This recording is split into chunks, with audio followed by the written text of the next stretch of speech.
to my wife, soon to be wife, Joanne Sereno. Huwag kang magbabago. Kahit, basta, lagi mo nang tatandaan na, mahal na mahal kita, yung magiging baby natin, alagaan mo lang. Kahit, basta isipin mo lang lagi si baby. Then, dito lang naman ako palagi para sa inyo. Lagi mong tatandaan na mahal kita at mamahalin pa.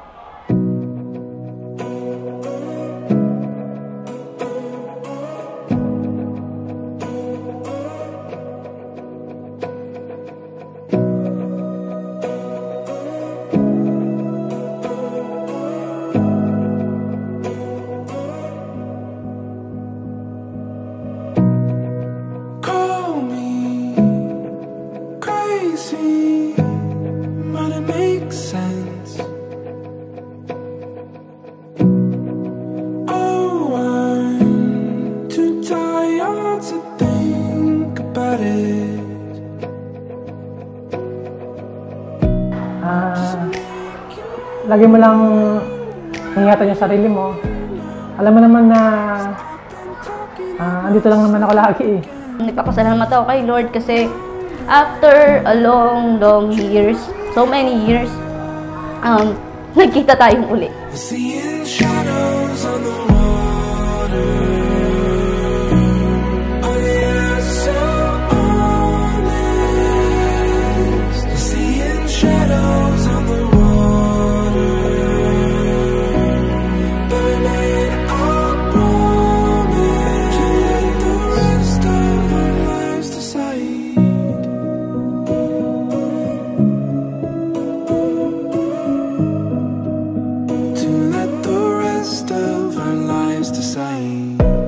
Magpasakop kayo sa isa't isa. Lalaki at babae ay nagmamahalan, nag-iibigan, nagpapalaga sa bawat isa. Alam mo yung kahit sobrang hirap ng sitwasyon ko, hindi niya ako binitaw. Mahal na mahal kita, sobra.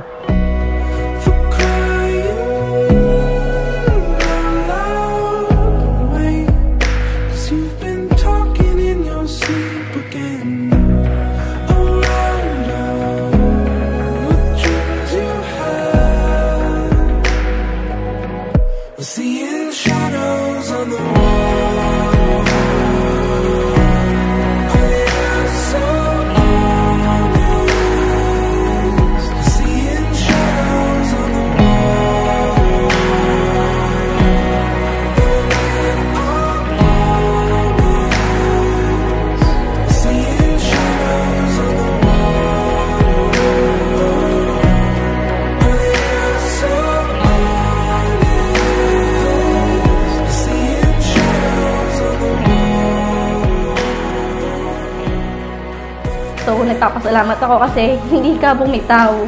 Magkasama tayo, maghahawak tayo ng kamay na nilagpasan yung mga problema na yun. At ngayon, nandito na tayong dalawa. Joanne, sumasang-ayon ka ba na maging asawa si Raymart na narito ngayon alinsunod sa batas at malituntunin ng ating banal na simbahan? Opo, Father. Buong puso bang pagkaloob mo sa kanya na yung sarili bilang kanyang may bahay? Opo, Father. Nakalaan ka bang balikatin sa piling niya ang pananagutan ng may asawa? Opo, Father. Raymart, sumasang-ayon ka ba na maging may bahay si Joanne na narito ngayon alinsunod sa batas at malituntunin ng ating banal na simbahan? Opo, Father. Buong puso mong pagkaloob mo sa kanya na yung sarili bilang kanyang asawa? Opo, Father. Nakalaan ka bang balikatin sa piling niya ang pananagutan ng may asawa? Opo, Father.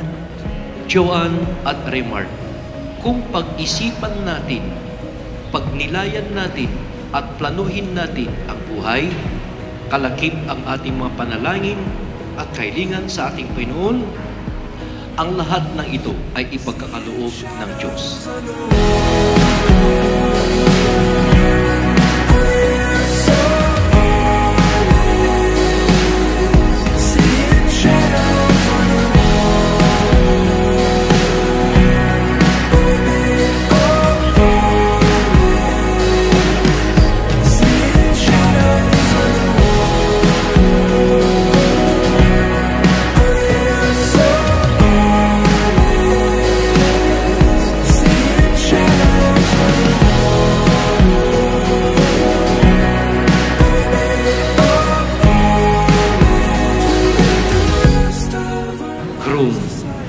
You may now kiss the bride. Raymart and Joan, good luck sa inyo. At sana palang araw ay maikukwento rin ninyo ang inyong buhay may asawa, lalong-lalo na ang mga tagumpay na makakamit ninyo sa iyong buhay bilang mga pamilya ng Diyos.